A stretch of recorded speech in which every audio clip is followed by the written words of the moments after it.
सखियां मिली थी, उनको जब विदा कर रहे हैं तो रुक्मणी मैया को जब विदा कर रहे हैं तो नेत्रों से झड़ करके अश्रु प्रवाहित हो गए कि नैनन नैनन नीरे बहाए ओ भीष्मक राजा नैनन नीरे बहाए लाडली बिटिया रुक्मणी जी को कान्हा के संग बियाए ओ भीष्मक राजा नैनन नीरे बहाए।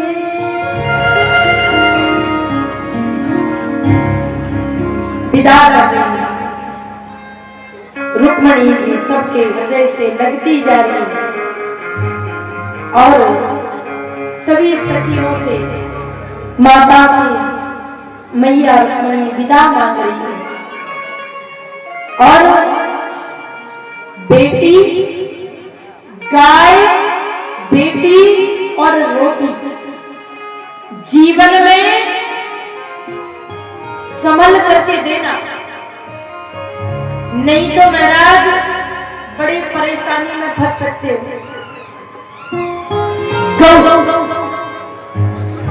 गौ माता कभी किसी ऐसे व्यक्ति के हाथ न लगने देना। आजकल लोग चंद्र पैसों के लिए गौ माता को बेच देते हैं, उनका विक्रय कर देते हैं।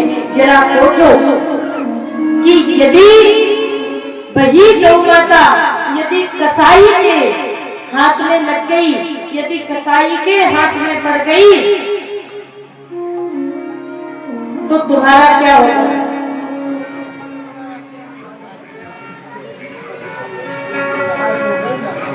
यदि वही गौ माता कसाई के हाथ में पड़ गई तो तुम्हारा क्या होगा? अरे जरा सोचो भैया, कोई ये बच्चों को शांत करा दे।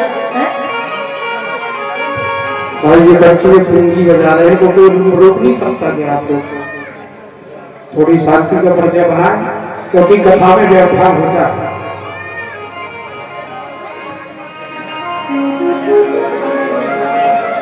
गौ माता यदि कसाई के हाथ में पड़ गई, हम गौ माता को कहते हैं माँ। माँ हिंदू धर्म की माता है, हिंदू धर्म की माता है। 33 करोड़ देवी देवता जिस माँ के अंदर विद्यमान है, ऐसी माँ को हम हिंदू धर्म के लोग अच्छा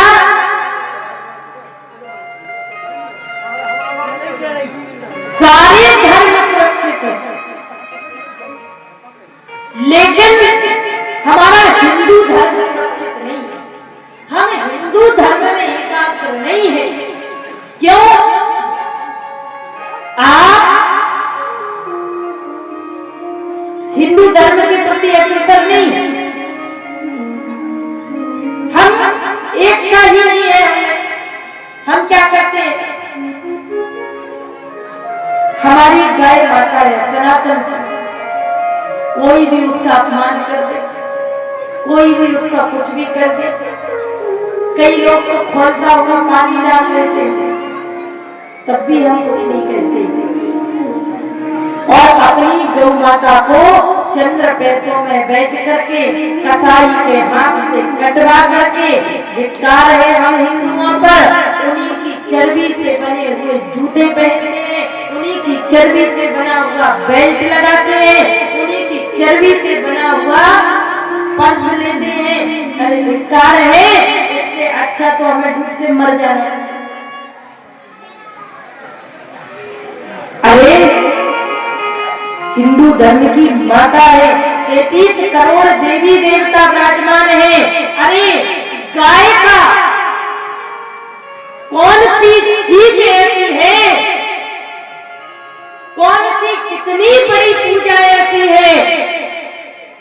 गौ माता की किसी चीज के बिना हो जाती हो? बताओ, ये भागवत कथा हो रही है। यदि आप यहाँ लेपन नहीं करेंगे गौ के गोबर से तो क्या ये भागवत कथा की चौकी लग जाएगी? सत्यनारायण की कथा भी करवाए, जब तक लेपन नहीं करेंगे तो क्या चौकी लग जाएगी? नहीं। विवाह कर लो, कोई विवाह आज तक ऐसा संपन्न हो गया हो जिसमें गोबर के गणेश ना बनाए गए हो? बताओ, कोई विवाह है ऐसा? लेकिन आजकल ये भ्रांति है, गोबर के कभी भी गणेश नहीं बनाए जाते। विवाह में गोबर के गणेश नहीं बनते, वो गणेश नहीं है। आजकल लोगों को यही ज्ञान नहीं है कि गोबर के गणेश बनाए जाते हैं। शास्त्रों में स्पष्ट लिखा हुआ है कि गोवयं गौरी और फलमयं गणेशः। गोवयं गौरी, गोबर की हमेशा गौरी माता बनती है, कभी गणेश नहीं बनते। फलमयं गणेश, आपने कभी पंडित जी को देखा होगा, अभी पीठों के दर्शन आप करना, पीठों में यही आपको मिलेगी, एक सुपारी में मौली लपेट करके, मौली लपेटते हैं, धागा लपेटते हैं, वो होते हैं क्या? गणेश। और जो विवाह में गोबर की जो बनाई जाती है वो गौरी होती है, उनका पूजन होता है, गौरी और गणेश का। कभी भी जीवन में सत्यनारायण की कथा भी करवाओ तो अपने घर से पंडित जी को सब ले जाने देना, बोल देना सब ले जाओ। लेकिन हमारे गांव पर कृपा बनी रहे, हमारे यहाँ कृपा बनी रहे, इसीलिए हमें वो गौरी और गणेश का दोना दे करके जाओ। चाहे आप बिल्कुल भिखारी बन करके खड़े हो जाना, लेकिन वो गौरी और गणेश अपने यहाँ से जाने मत देना। ये कुछ नियम है। तो गाय का गोबर का कितने से कितनी बड़ी बीमारी हो जाए। 2 बूंद गौमूत्र बड़े से बड़ी, किसी को कैंसर हो गया, किसी को लेप्रोसी कुष्ठ रोग हो गया, कोई भी रोग आपको घेरे जो डॉक्टर ठीक ना कर पा रहे हैं, एक बार श्रद्धा के साथ में 1 बूंद गौमूत्र का पानी कीजिए, 3 महीने के अंदर बड़ी से बड़ी बीमारी को गौ माता ठीक करने की सामर्थ्य रखती है। ये हमारे हिंदू धर्म पर गौ माता की कृपा है।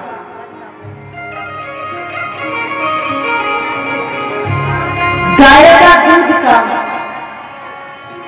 किसी बच्चे की बुद्धि बिल्कुल मंद हो,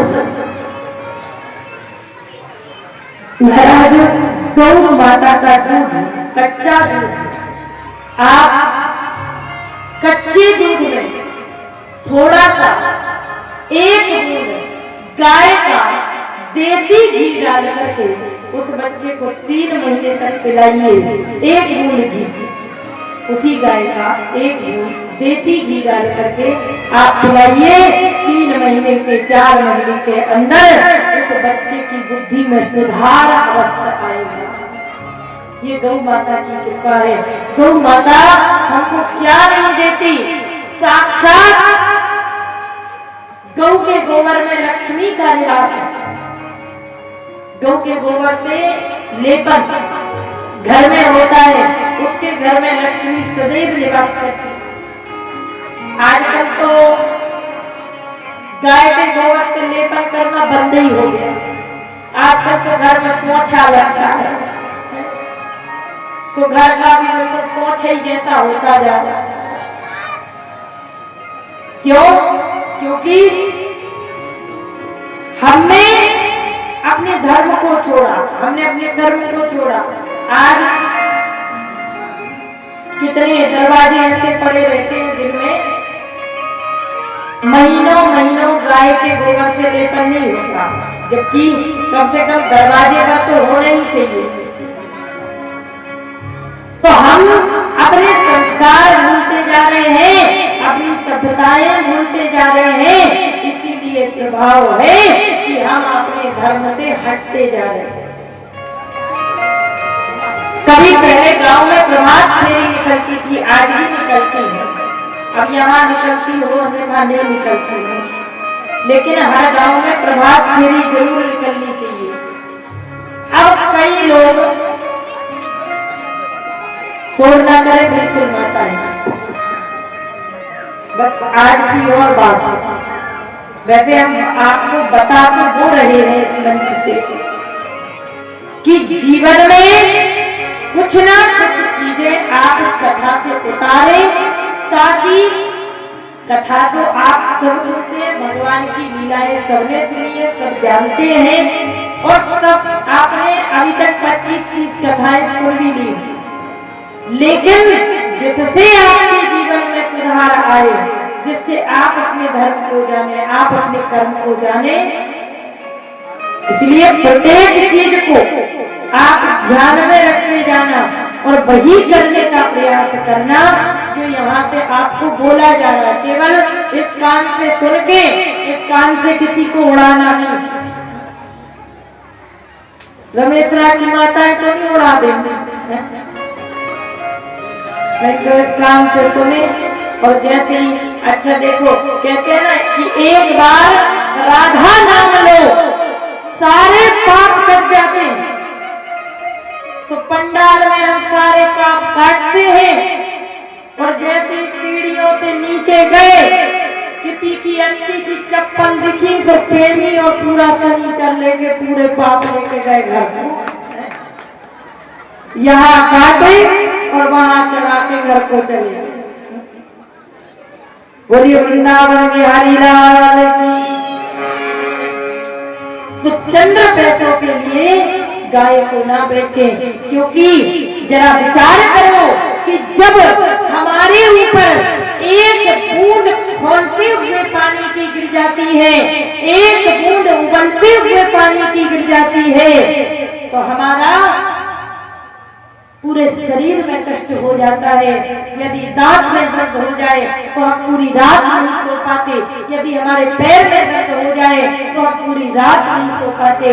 जरा उस गौ माता की स्थिति को विचार करें कि जब वह कसाई के हाथ में जाती है, 3 दिन तक तो गौ माता को भूखा रखा जाता है। आप एक दिन भूखे रह करके देख लीजिए, 3 दिन भूखा रखा जाता है, फिर उस पर उबलता हुआ खौलता हुआ पानी डाला जाता है। क्यों डाला जाता है जानते हो? ताकि उसका चमड़ा निकल आए, उसके चमड़े को खींचा जाता है। तब भी गौ माता ने प्राण नहीं त्यागे होते हैं। गौ माता कहती है, तुमने रूखा खिलाया, तुमने सूखा खिलाया, तुमने जो भी किया खिलाया वो हमने खा लिया, लेकिन मैंने तुम्हें अपना बेटा माना, मैंने तुम्हें अपने दूध का पान कराया।